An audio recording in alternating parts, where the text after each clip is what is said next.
Aujourd'hui, on prend une grande respiration et on devient zen. On va parler méditation. Ça fait longtemps que je veux aborder ce sujet parce que je trouve qu'on dirait que la méditation, oui, ça a l'air accessible pour tout le monde. On peut le faire à n'importe quelle heure dans une journée.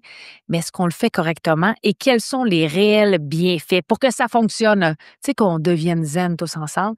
J'ai décidé d'inviter une de mes amies depuis plus de 30 ans, j'ai envie de dire, Madeleine Arcan, qui est professeure certifiée en méditation, qui va nous expliquer c'est quoi la méditation et comment on devrait la faire comme il faut pour que ça fonctionne.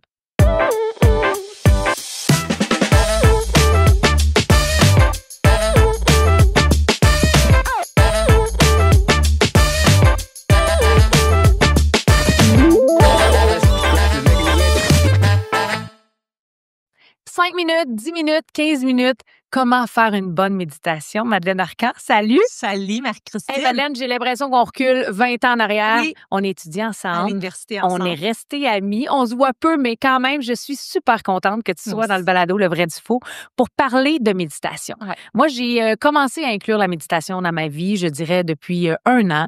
Je fais 5-10 minutes par jour. Est-ce que c'est assez? Est-ce que je le fais comme il faut? Est-ce qu'on doit être accompagné? Quel type de méditation faut faire? J'ai plein de questions. Puis, je pense qu'on va éclairer les gens, même ceux qui pratiquent la méditation. Je pense qu'il y a des nuances à apporter. D'entrée de jeu, c'est quoi de la méditation concrètement? La méditation, c'est de prendre conscience de ce qui se passe dans notre tête. OK. Donc, de réussir à avoir une petite distance entre ton toi véritable, ce que les bouddhistes appellent le soi véritable, la Marie-Christine qui est déjà parfaite, qui est arrivée sur Terre parfaite, et l'espèce de petite carapace qu'on se construit, la personnalité, l'ego, qu'on va se construire avec le temps pour se protéger. Quand on est jeune, alors on se définit une certaine personnalité, puis on peut avoir un regard sur cette construction de la personnalité. OK. Donc, la méditation, ça sert à regarder ce qui se passe dans notre tête, comprendre les pensées qui passent, puis savoir qu'on n'est pas obligé d'y accrocher. On a un pouvoir sur ce qu'on pense. Parce qu'une pensée va amener une émotion. Ça, c'est vrai. Tout à fait. Donc, quand on prend la petite distance, ben on peut plus faire, attends un peu, comment je veux réagir à cette situation-là? Comment je veux me sentir? Est-ce que j'embarque? Est-ce que je mords à l'hameçon? Qu'est-ce que je fais? Et la méditation, ça sert à ça. Mais pour arriver là, on s'entend que ça prend une certaine expertise ou une certaine pratique. Est-ce que je me trompe? Parce que tu peux pas du jour au lendemain, je pense, du moins, voir tout ça d'un coup. Oui. Faut se donner le temps. Ça prend du temps avant de voir des changements. Puis c'est pour ça que c'est dur de commencer à méditer parce que les changements sont pas rapides. Avant de vraiment comprendre comment ton esprit fonctionne, puis commencer à changer tes réactions, donc comment tu te sens, donc ta personnalité va se mettre à changer, puis les autres même vont commencer à te dire « Hey, c'est drôle, t'es plus comme avant, je trouve que tu as changé parce que tu réagis plus comme avant. C'est long. Tu sais, ça prend du temps. C'est un peu comme aller au gym. Il faut c'est pas la première semaine. Tu sais. Mais quand tu dis du temps, c'est 1 semaine, 2 semaines, 3 mois, 6 mois, ça dépend. J'imagine c'est du cas par cas. Tu dis que tu fais 5 à 10 minutes par jour, tu sais. Je suis certaine que ces 5 à 10 minutes-là te font beaucoup de bien, finalement, que tu es plus productive, que tu es plus calme, que tu réussis à calmer ton système nerveux. Mais ça se fait dès la première fois. Quelqu'un qui va prendre 5 minutes pour respirer, il va complètement déjà changer le cocktail chimique qui est sécrété. Donc, on les ressent tout de suite, les bienfaits là, au niveau du système nerveux, puis de calmer un peu l'esprit. Puis, à force de méditer, ces bienfaits-là s'amplifient parce que on devient capable de, si tu veux, méditer en dehors du tapis ou du coussin. C'est ça la différence. Parce que le but, c'est pas d'être bon à méditer assis sur un coussin. Le but, c'est tu te fais couper dans le trafic, comment tu réagis. As-tu la distance pour pas pogner les nerfs puis pour pas te mettre en colère? Puis ça, c'est vrai que c'est avec le temps, la pratique de la méditation. Combien de fois par semaine il faut méditer pour voir les effets? Combien de temps? Il y a toutes ces questions-là qui me viennent en tête, mais avant d'aborder la technicalité, est-ce que tout le monde peut méditer? Absolument. Méditer, c'est rien faire, c'est observer ce qui est là. Puis, tu sais, le vrai du faux, dans le faux, il y a méditer, c'est une absence de pensée. C'est arriver à un moment où on pense à rien. Ça, c'est vraiment faux. OK. Non, mais c'est drôle que tu dis ça parce qu'on a l'impression que la méditation, c'est on veut arriver ça. Puis là, il n'y a plus rien. Mais déjà, plus rien, ça se peut pas. Non, plus rien, ça veut dire que je suis pognée là puis je peux même plus penser qu'il faut que j'arrête de méditer. Méditer, c'est s'asseoir, peu importe dans quel état, peu importe comment on se sent, peu importe ce qu'on vit, puis essayer de dompter, tu sais, les bouddhistes parlent de dompter le singe fou. Ouais. Dompter son singe, dompter son esprit et le ramener encore et toujours à un point d'attention, un point d'ancrage qu'on va avoir choisi. Par exemple, la respiration. L'air qui rentre, l'air qui sort, ça peut être les sensations dans le corps, ça peut être une écoute de mantra. Donc, on dit à notre esprit, là, j'ai pas envie que tu penses aux spaghettis tantôt, puis mes enfants, qu'est-ce qui est arrivé hier, puis Notre dans le futur, dans le passé. Notre quotidien, finalement. On veut que mon esprit, là, je veux que je t'entraîne à te ramener à ça. Non, pas là-bas, ici. Non, pas là-bas, ici. Ramener. Ce qui fait que quand tu vas te faire couper dans le trafic, OK. la réaction automatique de ben non, pas là-bas. Non, je veux pas me sentir comme ça. Comment je veux me sentir? Je veux me sentir calme, je veux me sentir bien, je vais respirer un peu, je vais appliquer une petite antidote peut-être de compassion envers la personne. Ouais, On envoie de là, l'amour. ouais. Petite antidote. Et c'est comme ça qu'avec le temps, ben, on se sent mieux. Mais j'aime ça le parallèle que tu fais, dans le sens où, tu sais, pour le commun des mortels, toi, tu le pratiques depuis bon nombre d'années, tu as différentes façons de le pratiquer, tu sais, ça fait partie de toi, mais le parallèle que tu fais avec le trafic, tu sais, on s'en rend peut-être pas compte à quel point la méditation est bénéfique tout au long de la journée. Moi, souvent, mes méditations qui durent 5-10 minutes finissent toujours par « Alors, j'espère que vous allez ressentir cette méditation tout au long de la journée. » Puis à chaque fois, je me dis « Mais pourquoi elle me dit ça? » Dans le sens que, non, mais tu comprends? On veut étirer la présence. Exact, mais je trouve ça intéressant le parallèle que tu fais justement, que la méditation sert aussi dans ton quotidien tout au long de la journée. Ben c'est à ça que ça sert. C'est comme faire du yoga. Tu peux, si t'es sur ton tapis 60 minutes, puis puis le monde est bon et puis tu pars, tu cries après tes enfants en débarquant 2 minutes après, t'as rien compris. Puis c'est pour ça que ce n'est pas l'absence de pensée, la méditation, c'est le contrôle des pensées. C'est reprendre un petit peu son pouvoir sur ce qu'on se dit. Et donc, dans la vie de tous les jours, tout ce qui va nous arriver dans une journée, puis il va y avoir des choses, tout à fait. ben là, à un moment donné, tu as une distance. Comment je veux réagir? À la place de tout de suite mordre dans l'hameçon, puis être... Pogner les nerfs, tu peux le dire. Tu peux le dire, hein, on peut dire les vraies choses. Tu as le droit de dire ce que tu veux ici. Être impulsive. Exact. Ah, c'est un plus beau terme. En quoi la méditation est bénéfique pour le stress, l'anxiété? Qu'est-ce qui se passe concrètement dans le raisonnement pour justement permettre cette accalmie de stress qui nous en emporte tout le temps? Bien, d'abord, c'est physiologique, hein? Parce que quand notre souffle ralentit, notre cerveau, le cerveau reptilien qui, lui, est en action, en adrénaline, en fight or flight, quand on respire lentement, cette partie-là de notre cerveau va se dire « Mon humain va très bien, il n'y a aucun danger. Je vais arrêter de sécréter de l'adrénaline. Je vais arrêter de sécréter du cortisol. Je vais y aller plus dans la dopamine. » Donc, on change physiologiquement en ralentissant notre souffle consciemment. On change de toute façon la sécrétion d'hormones dans le corps. Donc, c'est pour ça qu'on se sent bien parce que ça se calme. On se calme, on permet de se calmer. Puis après ça, la méditation, le fait de voir, tu sais, il y a toujours des pensées qui viennent et on n'accroche pas à aucune pensée. On fait pas, ah oui, le spaghetti, hey, va-tu être encore bon, mon spaghetti? Ouais. On n'embarque dans rien, on se ramène. Je comprends. Et donc, à un moment donné, c'est comme un pot maçon avec de l'eau et du sable. Quand tu le shakes tout le temps, là, les pensées, tu vois plus clair. Hein? On est dans le quotidien, dans le chaos, dans le tourbillon, puis go, go, go, go, go, go, go, go, go.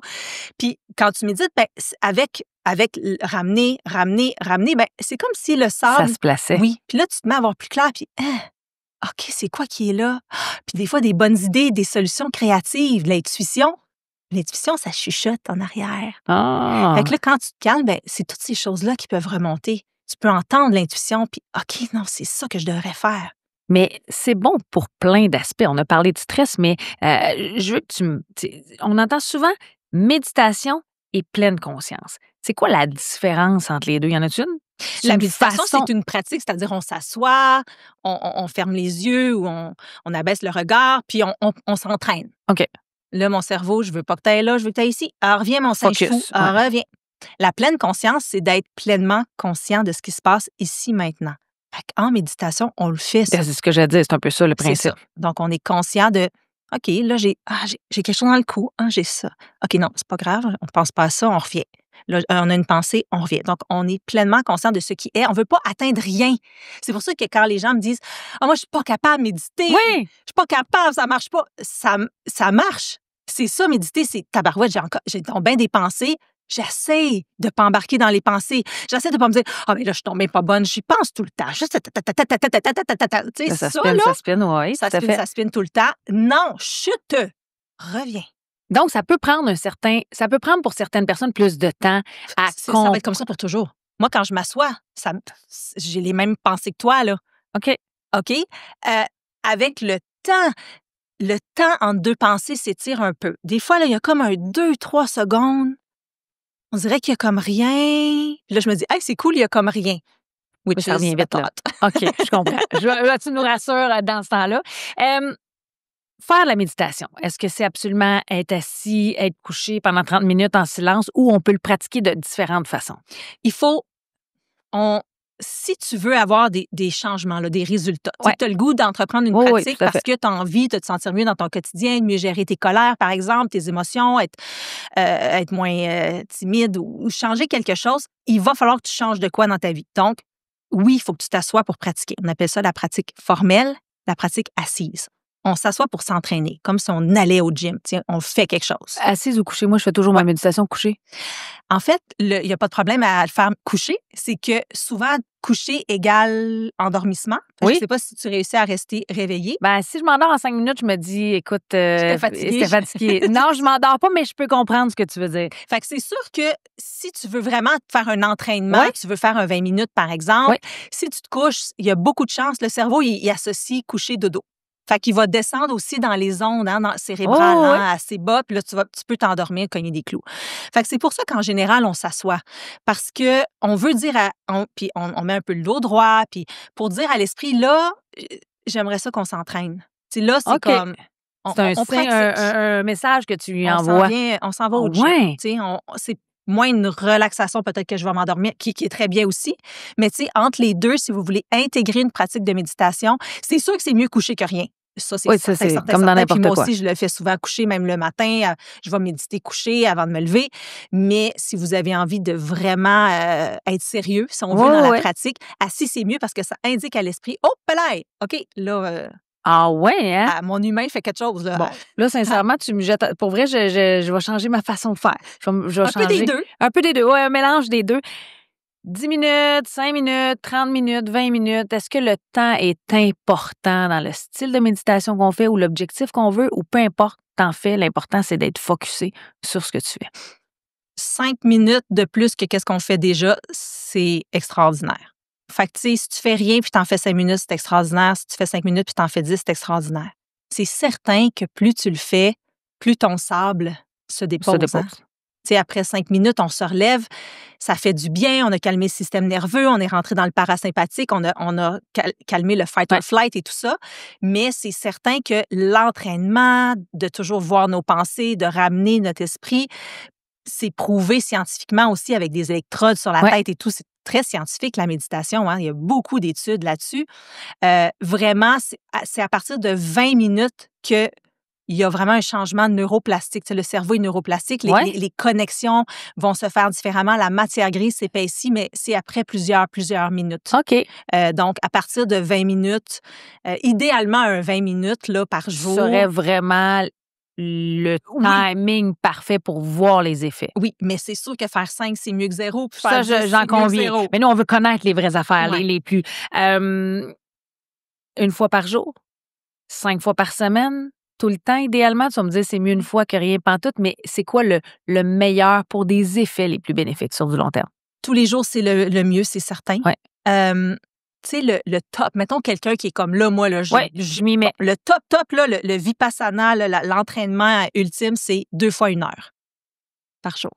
Bon, ça sera... Dans la vie quotidienne des gens, hyper chargés et stressés, j'ai envie de te dire, ce moment de détente, tu sais, ils ont peut-être 25 minutes pour écouter le balado, ce que je vous invite fortement à faire au lieu d'aller... Non, je niaise, mais pour vrai, t'as-tu dit 2 fois? Oui, 1 heure le matin avant de te lever, puis 1 heure le soir avant de te coucher. Oui, mais ça, c'est pour des gens comme toi. Ça, c'est la théorie. Moi, ce que je dis aux gens, c'est si vous commencez, là, faites 10 minutes 4 fois par semaine. OK, je pensais 4 fois par jour. Là, 10 minutes pour commencer. Oui, 4 fois semaine. Lundi, mardi, mercredi, jeudi, on a un petit break, vendredi, samedi, dimanche. Ah, OK. Plus réaliste.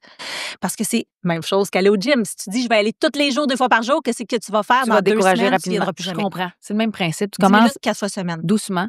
pour l'intégrer dans ta routine puis t'en ajoutes au fur et à mesure? Parce que là, tu vas commencer à voir les bienfaits. Tu fais, tabarouette, ça me fait vraiment du bien. OK, je vais faire le vendredi, je vais faire le dimanche, je vais monter à 15. On a parlé du stress. D'ailleurs, j'aimerais ça que tu reviennes un moment donné, juste parler des effets bénéfiques du stress, la méditation, mais tu as parlé de colère, tu as parlé de quand tu as un objectif dans la vie. J'ai comme l'impression que tu es en train de nous dire que la méditation sert à bien plus que diminuer juste le stress. Complètement. OK. Concrètement, quoi? Tu reprends le contrôle de tes pensées. Donc, toutes les pensées les pensées amènent une émotion. Tu sais, je pense à toi, je suis contente, j'ai hâte. Je pense à telle chose, ça me rend fru. Ouais. Alors, les pensées créent nos émotions. Donc, qu'est-ce qu'on fait avec une pensée qui vient? Comment on la gère? Comment on l'entretient? Ah oui, lui, là, il mérite tellement pas ce qu'il a. Puis là, on se fâche. Ouais. C'est les mots dans notre tête qui créent notre réalité. Complètement. Donc, bien sûr que de reprendre le contrôle, attends un peu, là, moi, je veux pas me sentir de même. Oui, il me fait chier, mais j'ai pas envie d'embarquer parce que je veux être contente. Qu'est-ce que je fais?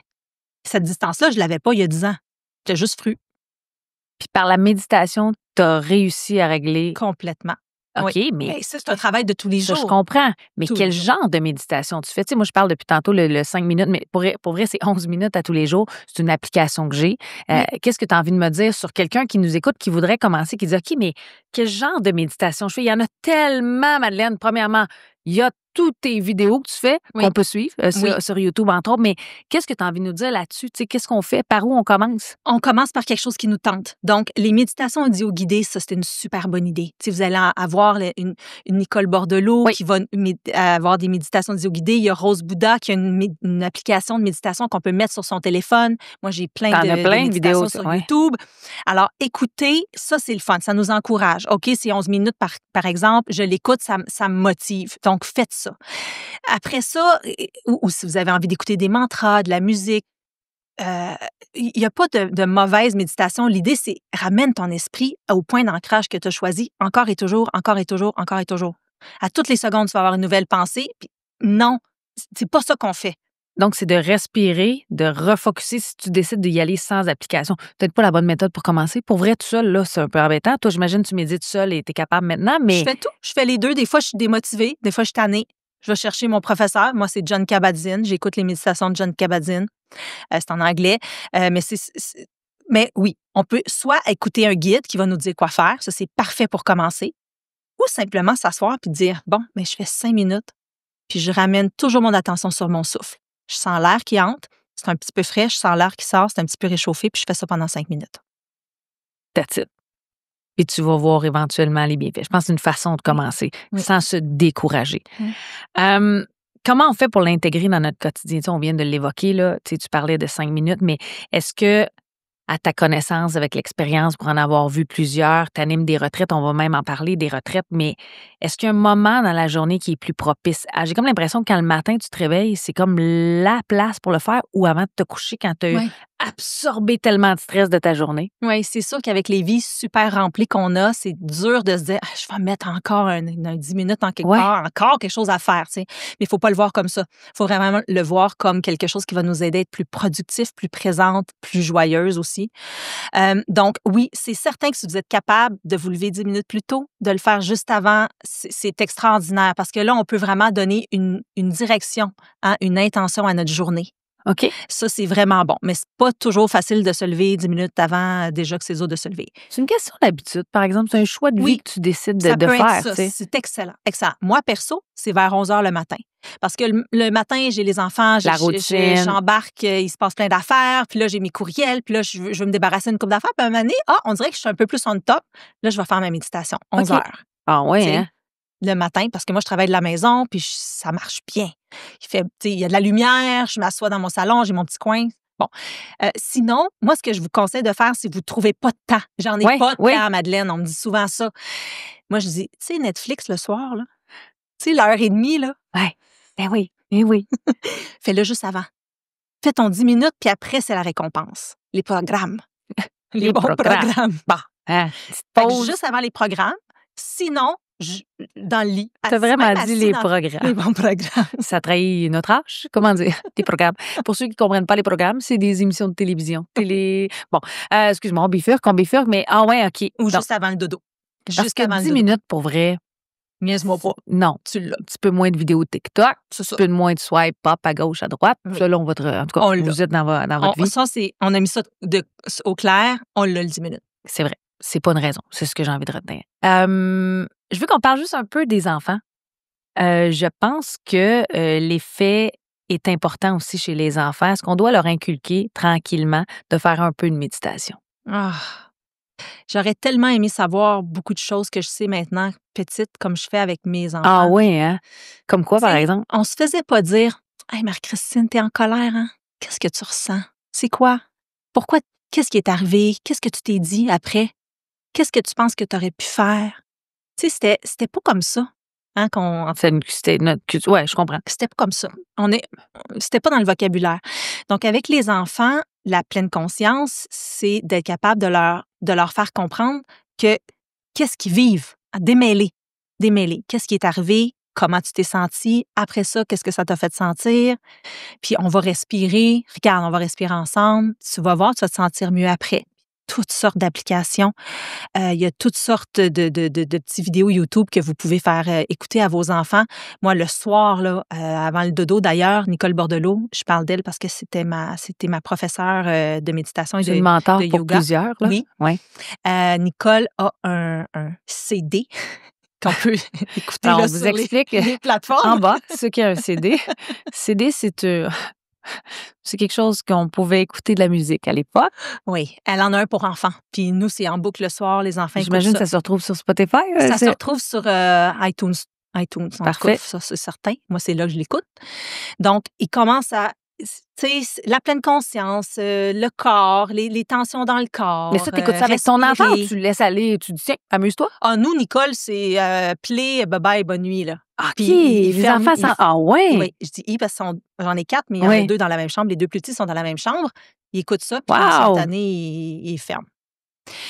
Donc, oui. Là, ils me reviennent. Ah, maman, à l'école, là, il m'est arrivé telle chose. Puis là, je me suis dit, il faut que j'aille respirer, là. Puis là, tu sais, fait que oui, si vous êtes capable d'inculquer un petit peu. Un peu ça dans le quotidien. Est-ce que tu es en train de me dire que ça leur permet de mieux comprendre leurs émotions? Ah, vraiment? Grâce à la méditation? Oui. Est-ce que tu penses que dans les écoles, on devrait tranquillement amener des séances de méditation? Oui, il y en a des profs qui le font, hein? Ouais. Il y en a des profs qui le font. Puis on le voit les bénéfices. Puis on voit les bénéfices, oui. Wow. C'est sûr qu'ils comprennent mieux ce qui se passe. Au lieu d'être juste envahis, il y a une petite distance. Complètement. Je suis capable d'observer. Ah! Puis on sent aussi que les enfants sont peut-être plus impulsifs qu'à une certaine époque, que dans notre temps. Peu importe, je ramène trop en arrière.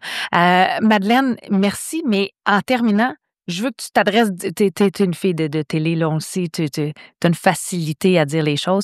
Qu'est-ce que tu as envie de dire à ceux qui ont envie de commencer, qui ont la raison, j'ai pas de temps, j'ai des enfants, ça va vite, je sais pas quand l'amener, je sais pas comment faire, il me semble que ça marchera pas. Qu'est-ce que tu as envie de dire? Oui. Je te dirais, choisis-toi un audio que tu aimes, un prof que tu aimes suivre, mets-le dans ton agenda. T'sais, si c'est à 11h le matin, si c'est sur l'heure du dîner au travail, mets-le dans ton agenda. Il faut que ça devienne non négociable. C'est un peu comme se brosser les dents. T'sais, on se dit pas à chaque soir, j'ai le 20 mois. Ça nous tente pas, mais on le fait. Il faut que ça soit un petit peu comme ça, la méditation, parce qu'on le sait, pourquoi on se brosse les dents, il y a des bienfaits, puis la méditation, c'est la même chose. On les connaît, les bienfaits de la méditation. Donc, se choisir un enregistrement, se choisir un timing dans la journée, se mettre une petite alarme au début. Moi, j'ai eu longtemps une alarme dans mon téléphone. Oui, hein? Ça sonnait, puis ça disait « temps pour moi ». C'était du temps pour moi. Il y a des belles lectures que vous pouvez commencer à faire aussi, mais c'est vraiment la pratique. T'as beau lire 100 000 livres. Il faut que tu le fasses. Si tu ne t'assois pas sur ton coussin puis tu y vas pas dans le contrôle des pensées puis dans c'est quoi qu'il y a là, c'est quoi les émotions, ça change pas bien. Tu comprends, malheureusement. En terminant, on va revenir zen. Bon, en terminant, Madeleine, tu sais, pour ceux qui te connaissent peut-être pas ou te connaissent, tu as toute l'expertise, tellement que maintenant, tu organises des retraites incroyables, dont une à Tremblant. Je veux que tu me parles de ces... Moi, en toute franchise, les retraites me font peur. Je sais que je devrais pas dire ça comme ça, parce que tu as plus le goût d'inviter les gens. J'ai été invitée à certaines retraites, dont toi, tu m'as déjà invité, Mado. Je ne suis jamais allée. J'ai peur de me retrouver avec moi-même. J'ai rien à gérer. J'ai pas tu comprends? J'ai pas de problématique pour ça, mais ça me fait peur, les retraites. Oui, ça fait peur. Mais pourquoi? Qu'est-ce que tu sais? Ben, c'est un petit peu... on ne sait pas où est-ce qu'on s'en va. Hein, c'est insécurisant peut-être aussi pour certaines personnes. Je vais être avec plein de monde qui connaissent ça. Je vais être avec plein de monde qui sont Oui, bons en c'est yoga, souvent ça. qui méditent. Moi, je vais être capable. Puis, c'est sûr qu'il y a une rencontre avec soi-même. Puis, les retraites que je guide, ce sont des retraites silencieuses en général. C'est-à-dire que les gens viennent 3 ou 4 jours. Puis, moi, je les guide dans plein d'exercices, d'écriture, de journaling, de mouvement, de respiration. On va en nature, on fait des bains sonores, mais la personne est en silence. Fait que ce que ça fait quand tu n'es pas tout le temps en train de jaser avec les autres, c'est Hey, tu te retrouves avec toi-même solide, oui. là. Fait qu'il y a des choses qui remontent, mais les gens font des pas de géant, Ah, wow. par le silence. Fait que c'est vrai que c'est intimidant. Mais moi, je suis une vulgarisatrice de formation. C'est ça, dans le fond, que j'ai fait, moi, à l'université, la vulgarisation. Donc, je vous guide là-dedans, puis je me mets tellement à votre place, puis je vous tiens par la main. Donc, il n'y a aucun... Tu peux venir, là, en toute quiétude. En toute quiétude. Ça va bien Je vais aller. ressortir de là grandi. Oui. Puis sinon, la grande retraite miracle, Oui. ça, c'est chaque année, en juin à Tremblant. Ouais. Et là, c'est pas moi. J'invite 25 guides, des C'est experts. rendu gros, là. C'est gros. 400 participants. Wow. C'est au Fermont à Tremblant, puis à Tremblant-sur-la-Montagne. Et là, on couvre tous les sujets qui touchent le bien-être, tout. Puis c'est une retraite dont tu es l'héroïne. Donc, tu vas aller choisir à chaque bloc l'atelier ou la conférence que tu veux faire. Wow. Donc, tu sais, psychologie, santé mentale, sexualité, bien sûr, il y a de la méditation, du yoga, mais beaucoup, beaucoup d'autres choses, Reiki, auto-hypnose, trucs comme ça. Donc, ça, c'est Miracle, la grande retraite. Qui s'en vient au mois de juin prochain. Presque Et 15. visiblement, tu n'auras pas le choix de revenir dans le balado. Il y a trop de sujets qu'on peut aborder avec toi. Merci, Madeleine, de nous avoir éveillés sur la méditation. J'ai l'impression qu'on sait tous que c'est, mais qu'on ne sait pas tant. En tout cas, moi, j'ai appris plein d'affaires. Je pensais que c'était beaucoup pour se calmer, mais ça va vraiment au-delà de ça. Il y a une façon de le faire. Puis ce que je retiens, c'est qu'il faut maintenant que je sois assise et non couchée pour ma méditation. Madeleine Arcand, merci beaucoup. Merci de l'invitation. Puis je vais mettre toutes les infos parce que tu as des livres. On va en parler dans d'autres balados, mais la grande retraite aussi, si vous avez envie d'y rester. Il reste-tu de la place? Oui, il reste de la place. Reste à la place. Donc, toutes les informations sont là. Si vous avez des questions, Madeleine est facilement accessible et tout sur les réseaux sociaux. Alors, merci tout le monde. À bientôt.